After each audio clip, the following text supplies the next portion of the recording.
The big news this morning is all happening in the pharmaceutical sector, where Novartis, GlaxoSmithKline and Eli Lilly have announced a series of deals and asset swaps that will reshape all three businesses around the sector. Hester Plumridge joins me to discuss what's going on. Hester, talk us through exactly who's bought what, who's selling what, because this is slightly complicated. It is slightly complicated. The main player in this situation is Novartis, which is seeking to buy a cancer drug business and sell its consumer health, animal health and vaccines businesses.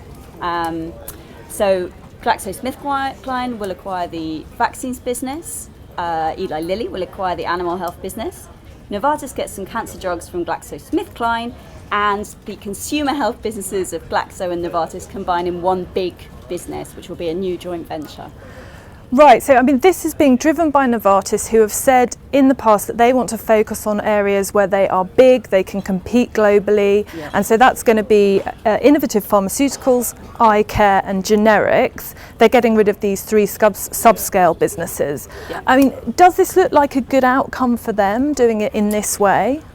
To be honest, yeah, this looks like a pretty good outcome for them, yes. Essentially, they announced a strategic review last year saying that they wanted to get rid of these three subscale businesses, which they built up under the previous chairman. And essentially, they managed to have achieved all that in the space of one day, which nobody had quite expected.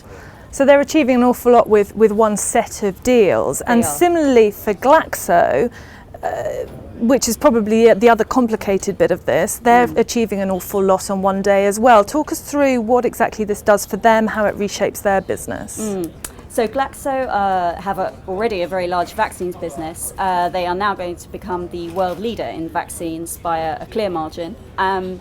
They will also build this new consumer business, which Glaxo is going to be the main party in. So in vaccines and consumer health, which is drugs that you can get over the counter like cold treatments, they will be very big in those two areas. And also for Glaxo, this gets them out of cancer drugs, which is an area that they've been in the past, but it's a very, very small part of their business and probably, again, subscale, not worth them being in. Slightly surprising though, because oncology is the hot area across the pharmaceutical sector nowadays, and I know there have been some questions about, why Glaxo wants to get out of this at this time.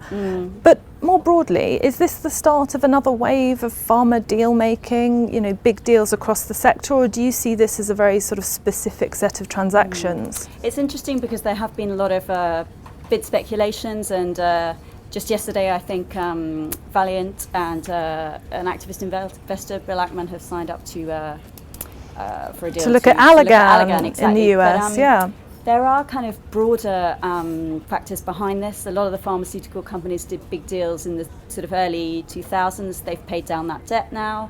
They have a lot of cash. And also I think the pressure on drug prices in developed markets is also playing into this. There are some cost pressures for them. So it makes sense for some pharmaceutical companies to get bigger, to cut costs. And joining together is one way of doing that. And in this particular set of deals, everyone's getting bigger, but very specifically in the areas they consider themselves strongest. Yeah. So Glaxo in vaccines, Novartis in oncology, and obviously Eli Lilly in the US, we shouldn't forget, is going to be the second biggest player in animal health. Yeah. So it is a slightly complicated but quite interesting set of transactions. And all these companies become more specialist, more focused, and that's the way they want to go. Interesting. Thanks for joining me. Thank you.